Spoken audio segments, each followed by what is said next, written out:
மகளிருக்கு இடஒதுக்கீடு மசோதாக்கும் தொகுதி மறுவரைக்கும் எந்த சம்பந்தமும் கிடையாது.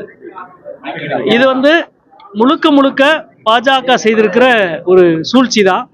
இது கொண்டு வரப்பட்டிருப்பது தொகுதி மறுவரை மசோதா தான்.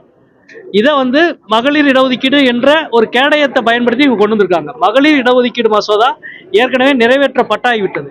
அது இப்ப இருக்க நாடாளுமன்ற உறுப்பினர்கள் எண்ணிக்கையிலே அதை உடனடியாக நம்ம நிறைவேற்றலாம்.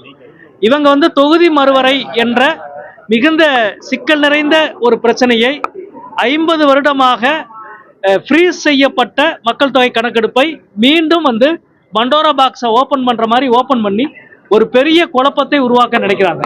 குறிப்பாக ஒரு மனிதனுக்கு ஒரு வாக்கு என்ற அரசியல் சாசனம் சொல்லுது. அது ஒரு முக்கியமான கோட்பாடு.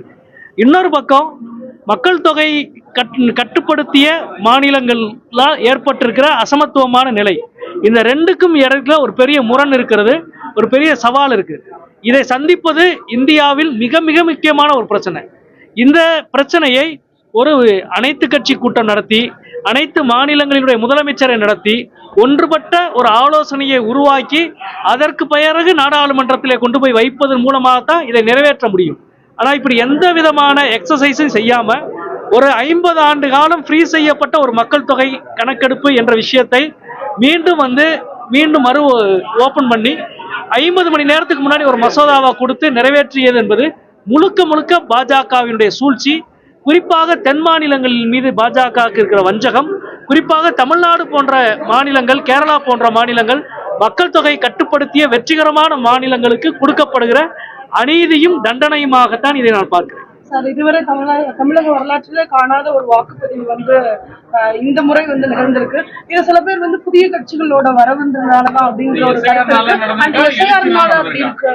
உங்களோட கருத்து இல்லைங்க, அதாவது போன சட்டமன்றத்தை விட தேர்தலை விட இந்த சட்டமன்ற தேர்தலுக்கு 21 லட்சம் வாக்குகள் தான் கூடியிருக்கு. அதற்கு முன்பு சட்டமன்ற தேர்தலை ஒப்பிட்டு பார்த்தால் அது 40 லட்சம் வாக்கு கூடியிருக்கு. அதற்கு முன்பு 40 லட்சம் வாக்கு கொடுக்கு. ஒரு சட்டமன்ற தேர்தலுக்கும் அடுத்த சட்டமன்ற தேர்தலுக்கும் ஏறக்குறைய 40 லட்சம் வாக்குகள் உயர்ந்திருக்கு. அப்படி பார்த்தால் இந்த முறை 21 லட்சம் வாக்குகள் தான் குறைந்திருக்கு. சதவிகித உயர்வு என்பதற்கு காரணம் எஸ்ஐஆர்.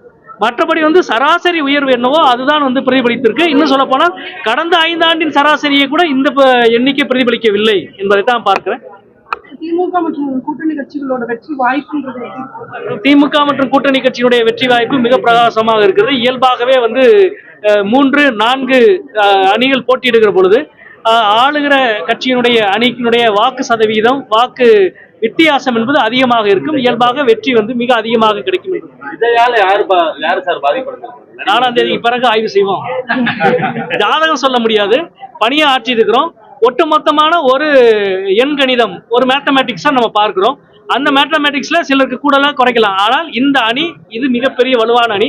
எதிர்த்தரப்பு 4ஆக பிரிந்திருக்கிற பொழுது அது எவ்வளவு கூடினாலும் அதை விட வின்னிங் எட்ஜ் என்பது மிக அதிகமாக இருக்கும்.